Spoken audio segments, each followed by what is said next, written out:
Welcome back to our YouTube channel PYQ guide. आज अब UPSC CSAT 2024 की series में लेकर आए हैं यूपीएससी सीसेट 2022 के रीडिंग कॉम्प्रिहेंशन, जिसका हम डिटेल एक्सप्लेनेशन देंगे। आइए पैसेज 1 पर। पैसेज 1 में हम थोड़ा आइडिया ले लेंगे कि ये किसके बारे में है। जैसे लिखा हुआ है, पहली लाइन पढ़ना बस आपसे।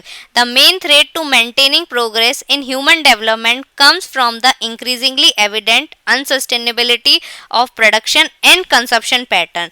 अब हमें पता लग गया है कि ये पैसेज किसके बारे में, आपको पूरा पढ़ने की ज़रूरत नहीं है।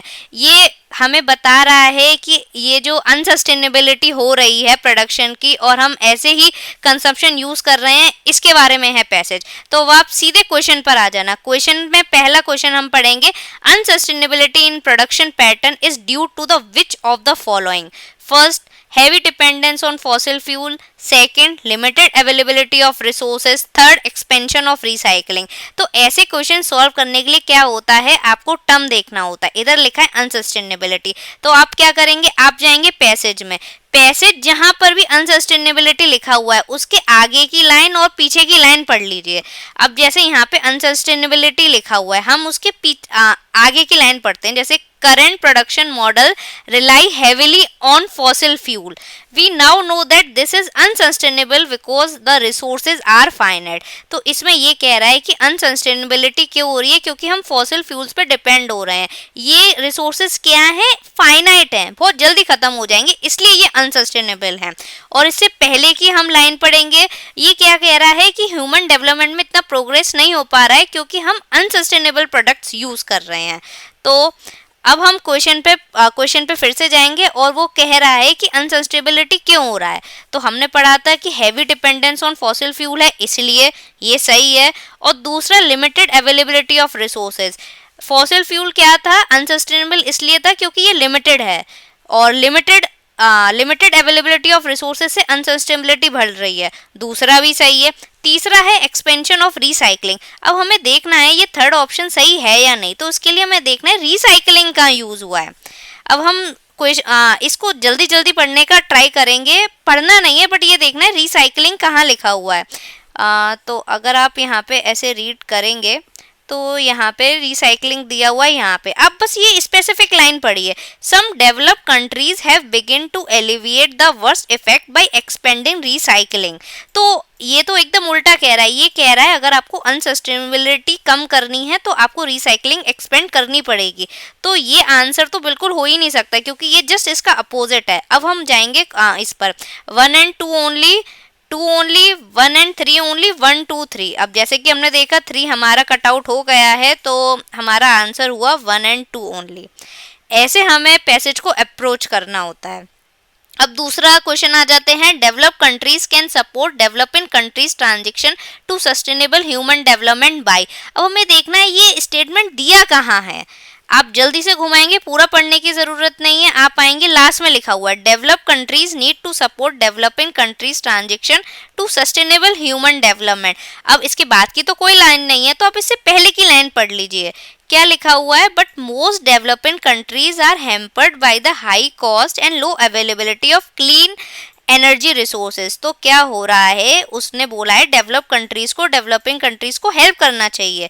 क्यों हेल्प करना चाहिए, क्योंकि जो डेवलपिंग कंट्रीज हैं वो हाई कॉस्ट और क्लीन एनर्जी रिसोर्सेज के लैक की वजह से आगे नहीं बढ़ पा रही हैं। अब हमें पूरे पैसेज पढ़ने की जरूरत नहीं, इन दोनों लाइन से ही हम क्वेश्चन सॉल्व कर लेंगे। तो अब इसमें क्या लिखा आता है कि डेवलप कंट्रीज डेवलपिंग कंट्रीज को कैसे सपोर्ट कर सकती हैं। पहला ऑप्शन है making clean energy sources available at low cost. ये सही है क्योंकि हमने जस्ट इससे पहले वाली लाइन में पढ़ा था, ये लिखा था कि अगर हमें अभी हमारे पास लो अवेलेबिलिटी है, अगर उसकी अवेलेबिलिटी हाई हो जाएगी तो हम भी डेवलप्ड हो जाएंगे, डेवलप कंट्रीज में आ जाएंगे। तो पहला ऑप्शन ट्रू है।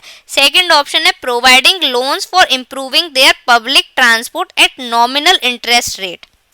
अब यहाँ पर हम देखेंगे पब्लिक ट्रांसपोर्ट जस्ट इससे पहले की लाइन में यूज हुआ है और यहाँ पे ये कह रहा है कि जो डेवलप कंट्रीज हैं वो रिसाइकलिंग और पब्लिक ट्रांसपोर्ट में इन्वेस्ट कर रही हैं, इसलिए एक्सपेंड हो रही हैं।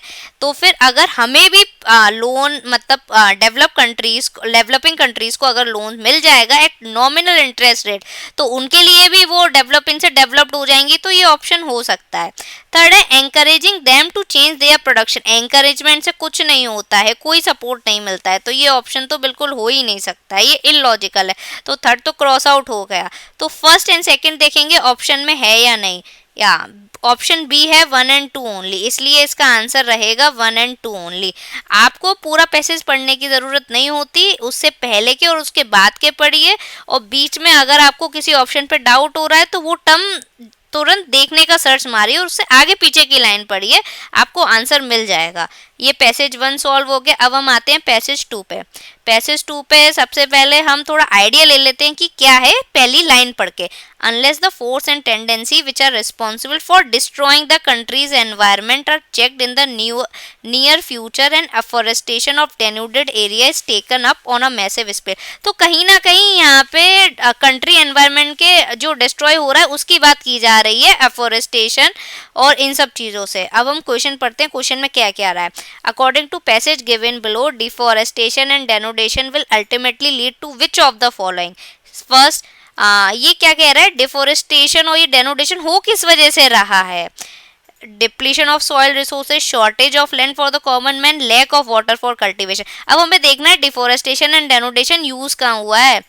तो अगर आप यहाँ पे देखेंगे तो इधर डेनोडेशन एरिया और ये अफोरेस्टेशन का अगर चेक करें तो ये डिस्ट्रॉय हो रहा है, तो हमें लग रहा है कि यहाँ पे यूज़ हो रहा है। इससे पहले तो कोई लाइन नहीं है, हम इसके बाद की लाइन पढ़ेंगे।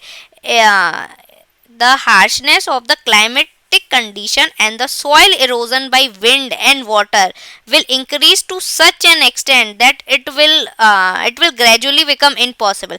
तो कहीं ना कहीं क्लाइमेटिक कंडीशन चेंज हो रही है, सॉइल इरोजन हो रहा है, और इनकी वजह से क्लाइमेटिक कंडीशन की वजह से सॉइल इरोजन और वाटर से रिलेटेड चीज़ें हो रही हैं, इसलिए ये डेनोडेशन एरिया और डिफोरेस्टेशन हो रहा है। तो हम क्वेश्चन पे जाते हैं, आपको पूरा पैसेज पढ़ने की ज़रूरत नहीं है क्योंकि यहीं आपका आगे और पीछे में आंसर होगा। तो second, depletion of soil resources, हाँ यहाँ पे लिखा हुआ था सॉइल इरोजन हो रहा है, इसकी वजह से डिफोरेस्टेशन हो रहा है, तो ऑप्शन 1 सही है। Shortage of land for the common man, shortage of land आप एक बार देख लीजिए, कहीं लिखा हुआ है शॉर्टेज ऑफ लैंड की, कहीं बात हुई है, नहीं हुई, कहीं बात नहीं हुई है। आप जल्दी जल्दी से अगर थोड़ा आंखें फिरा के देखेंगे तो आपको दिख जाएगा, कहीं शॉर्टेज ऑफ लैंड की बात नहीं हुई है, ये ऑप्शन तो होना ही नहीं चाहिए। Lack of water for cultivation, यहाँ पे इधर ही आसपास में हमने देखा था soil erosion by wind and water की बात हुई थी, तो third option lack of water for cultivation हो जाएगा। इससे क्या क्या होगा, deforestation and denudation will ultimately lead to which of the following, तो हमारे जो सॉइल रिसोर्सेज हैं वो कम हो जाएंगे और पानी की कमी हो जाएगी फॉर कल्टीवेशन। तो 1 एंड 3 ऑप्शन सही है, इसका आंसर होगा ऑप्शन सी। आपको बस यही करना है, जो भी क्वेश्चन आप सबसे पहले स्टार्टिंग की लाइन देख लीजिए, पैसेज किससे रिलेटेड है, और जो क्वेश्चन है उसका मेन टर्म देख लीजिए, उसके आगे की लाइन और पीछे की लाइन पढ़ लीजिए, उसी में आंसर होगा। अगर वीडियो पसंद आई हो लाइक करें, शेयर करें, सब्सक्राइब करें, और कुछ भी अगर डाउट हो तो कमेंट करें। Thank you.